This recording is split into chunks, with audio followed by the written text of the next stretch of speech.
Medical students, meanwhile, are being roped in to boost India's response to the coronavirus crisis. Why? Because doctors and healthcare workers are falling sick with the virus themselves and are out of duty. This is a huge crisis which we just don't speak enough about. The fact that as our doctors and frontline workers fight the infection, they fall sick themselves. The number of nurses, doctors and others left in hospitals dealing with these record numbers, absolutely minuscule. And so the Prime Minister has met to try and get these trainee doctors, medical students, final year medical students, to try and help out. This was the decision taken by the Prime Minister to review efforts to contain the surge in COVID-19 cases. In the meeting, several steps to incentivize students and pass outs of medical and nursing courses to join have been taken. COVID duty was taken, sources say. The meeting came amidst reports, I should say, of healthcare personnel feeling overwhelmed in some parts of the country because of the surge of COVID-19 cases, with testing facilities also strained. So final year students are now going to be pushed in to hospitals. If they are willing, there will be some sort of cash incentive, but at this stage, without these medical interns, our healthcare system, which is already collapsing, will be perhaps even worse off. What we are doing now is just trying to get a couple of more reactions on the immediate situation in Delhi. Dr. Ashish Chaudhary, Managing Director of Aakash Healthcare, also with us. We're also joined by the Aam Aadmi Party's Raghav Chadha will be joining us in a few moments. But who else do we have on the line? Dr. Sudhanshu also with us at this stage. Dr. Sudhanshu Bankata, the Executive Director of Batra Hospital. Dr. Bankata, you know, there was this horrific incident in your hospital yesterday. What is your situation today? Is it any better?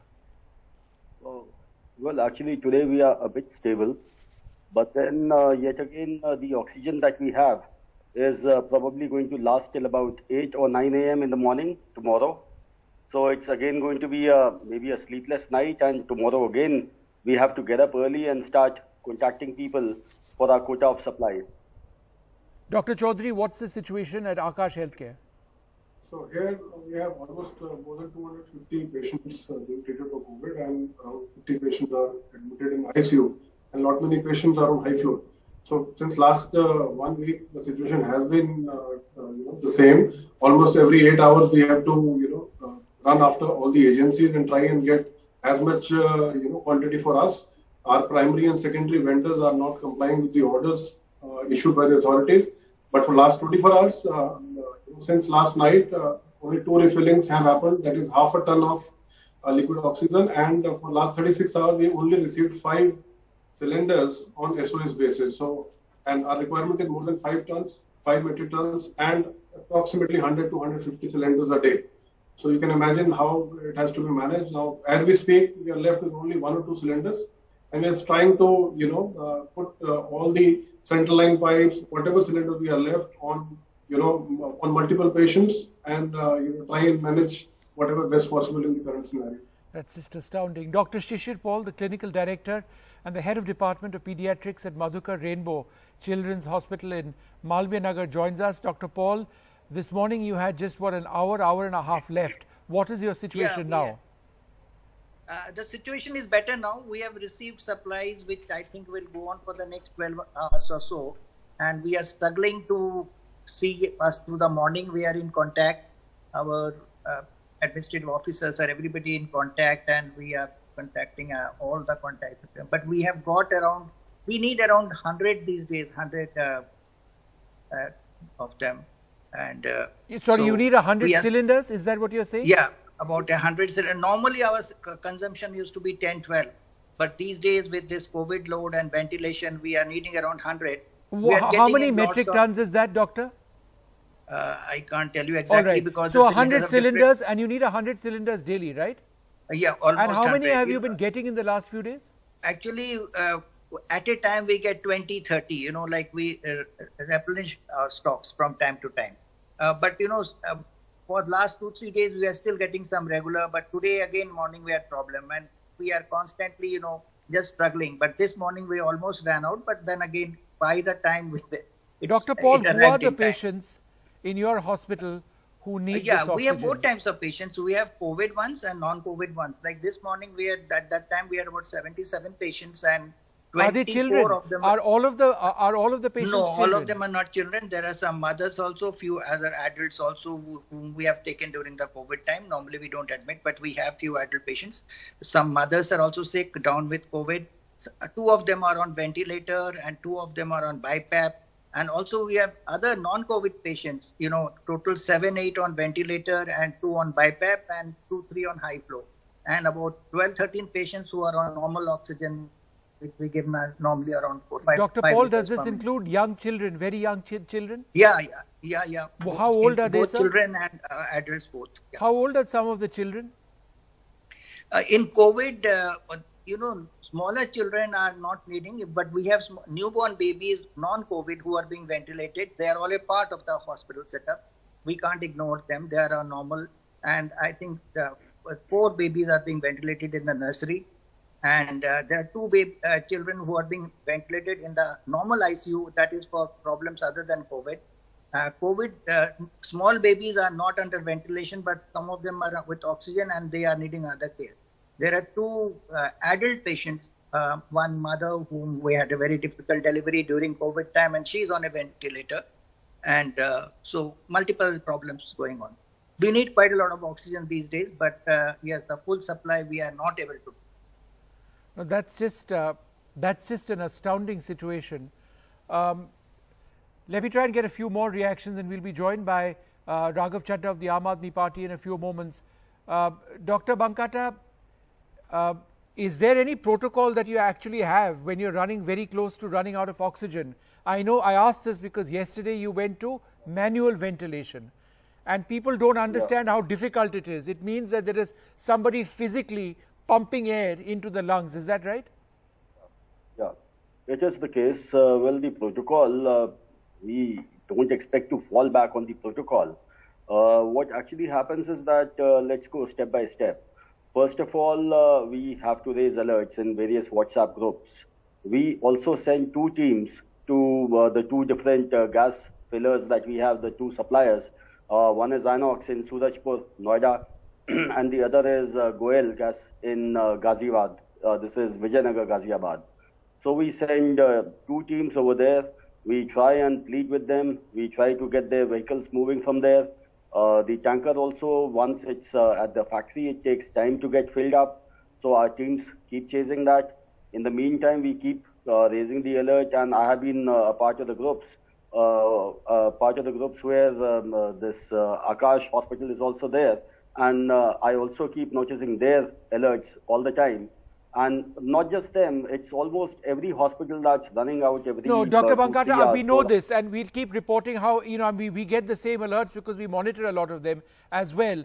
Yesterday, you went into a situation where you had nurses, doctors, whoever, physically pumping air into the lungs of patients, right? Yes.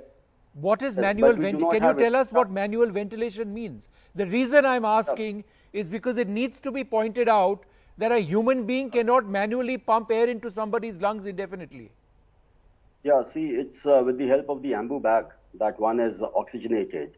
Ambu bag is like, there's a huge balloon kind of a thing with an attachment on the mouth, basis which one pumps that balloon and has to keep pumping that at regular intervals so that some air, which is not really oxygen, this is air, that keeps going into the lungs. So that is what the people have to do.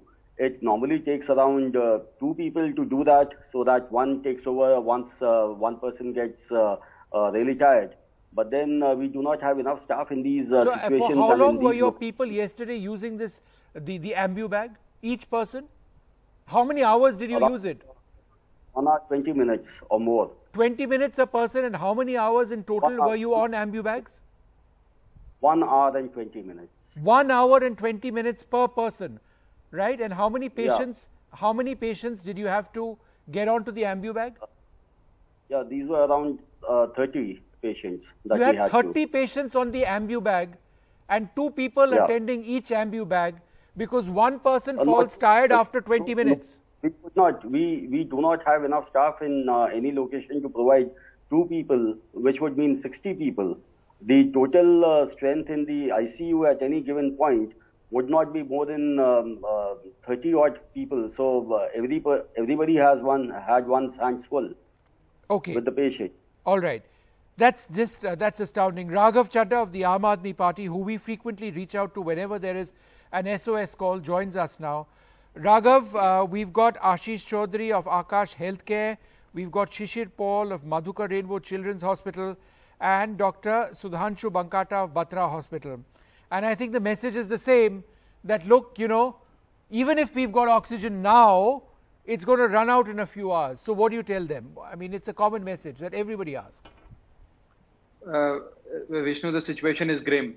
If you could kindly get my echo corrected, please. We'll get your echo corrected, yeah. There is absolutely no doubt in my mind when I say this, that the situation is very, very precarious and very grim.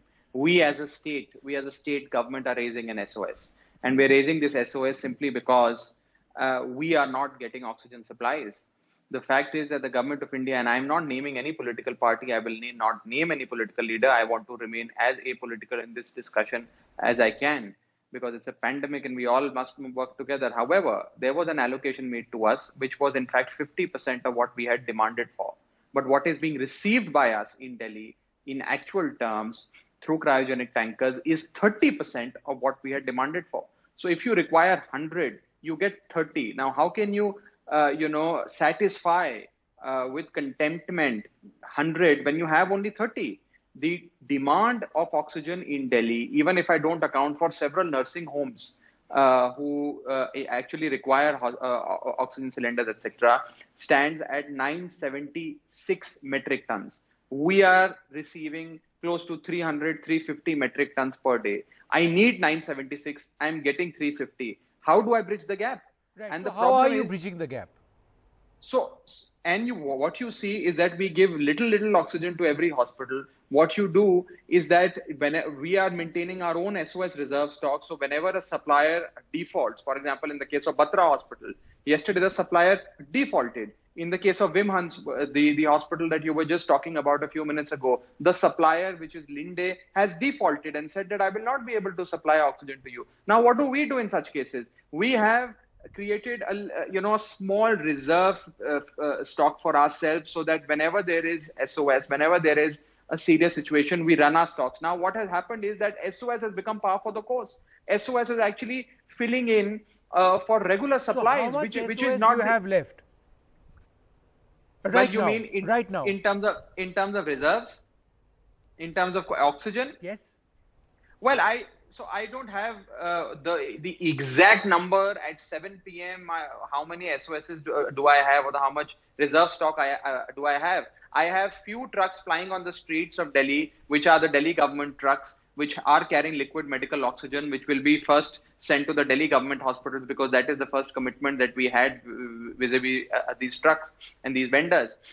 We have certain type D cylinders which we have kept at our Rajghat response point and Mayapuri response point. So whenever there is a small hospital, let's say a 50, 60, 70 bedded hospital which runs out of oxygen, we send our cylinders, because cylinders can cater to that small medical facility. However, if a large hospital, a big hospital like a 200, 300 bedded hospital like Batra Hospital for that matter, runs out of oxygen, we have to arrange for LMO, that is the liquid medical oxygen, and send it there. Now, how do we fill in the gap? One of the ways of doing this is that, for example, if a cryogenic tanker has to drop a LMO at at A hospital, we say that before you go to A, there is this SOS at B hospital. Give them a little bit of LMO so that they can survive for the next few hours, and their vendors, the regular suppliers, will come and replenish the stock. So here's now another the suppliers, question. I'll just finish, Mishu. The suppliers are also unable to do so. Why are they unable to do so? Simply because the allocation, which is the fundamental question here, which is that the allocation of oxygen, which is made to Delhi itself, is 50% of what is the requirement in Delhi. Understood. And this allocation itself is paper allocation. We are not even getting what we've been allocated. Okay, but at least we must get what we've been allocated. So, a couple of points. As we speak, there's been a release from the Cabinet Secretary. I know you don't want to get political, but I think you might need to respond to this. I'll read out what he says. On issues related to availability of oxygen, The Cabinet Secretary expressed his anguish at recent instances where people had suffered due to the lack of availability and timely availability of oxygen. He asked the Delhi government to make all-out efforts to lift their allocated oxygen using all the means at their disposal, and also to ensure that the oxygen available to them is distributed rationally and in a transparent manner, and that there is no diversion or leakage. The Cabinet Secretary has said this to the Delhi government. Respond to this. Look, it's very well for the Cabinet Secretary to express his anguish. I think we are deeply anguished, we are deeply pained, we are deeply disappointed. You do not have tankers, and because this lifting of oxygen is a constant problem. I am coming to that. Exactly. That's the point. In fact, in the High Court, when this hearing was going on, the honorable judges remarked that Delhi is not an industry state. We neither have an oxygen producing plant or a steel plant from where we can generate oxygen, nor do we have cryogenic tankers. Now, liquid medical oxygen is not a commodity that I can carry in my Delhi Jal Board water tankers, Vishnu, for that matter. I mean, then there is a specialized facility, there is a special vehicle called cryogenic tankers in which alone the liquid medical oxygen can be carried. Now, we are making efforts, but it's the High Court that remarked that since Delhi does not have access to these two, neither LMO nor cryogenic tankers, it is incumbent on the union government that has, being a national authority, some responsibility towards the national capital, being the center in a country where the Disaster Management Act is in force. It is absolutely their responsibility to facilitate. Now, if they can provide us the LMO at the doorstep of Delhi, the intrastate distribution within Delhi is something that we will do. Okay, we are doing it. In fact, we are managing with 30% of the supplies. Yeah. What about the emergency field hospitals which have come into India? Aren't you supposed to get a few of them? Well, look, I think this is a question which would be best answered by my health minister. Health is not my portfolio, so I do not have 100% visibility qua these makeshift hospitals. But to the best of your knowledge, aren't some of these hospitals meant for Delhi? I mean, ideally they should be. And I'm hoping that the government of India will be generous and charitable when they look at Delhi for all these What about allocations. the Oxygen Express, the trains coming in from places, for example, Odisha? Look, so couple of points regarding Odisha. The first train has reached Delhi today, this afternoon. It's the first time the train has come. Great. Prior to that, no train had come, number one. Number two, you see, there are oxygen producing plants in close geographical proximity to Delhi. Our request perpetually before the union government and before the High Court has been, kindly allocate supplies to Delhi from these plants that are in close geographical proximity. It becomes very tedious and time-taking for us to go to Durgapur or Kalinga Nagar, which are far-flung areas in eastern part of India, and fetch oxygen. I mean, a drive one way to such places on a cryogenic tanker is 1.5 days, and coming back again is 1.5 days. That said, Raghav, this first couple of tankers have arrived from Orissa, right? And those have been deployed? Well, they have arrived this afternoon. Our officers have taken possession of some of those tankers, and they are plying on the streets of Delhi as we speak. And is this not going to be a constant process?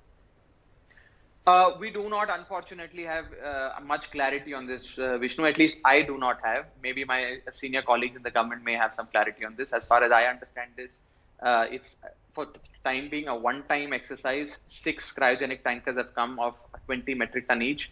I don't know whether this will be a recurring activity. I pray to God that it is. However, one also does not know at this point in time that whether this is over and above the 490 metric ton quota that has been given to us by the central government.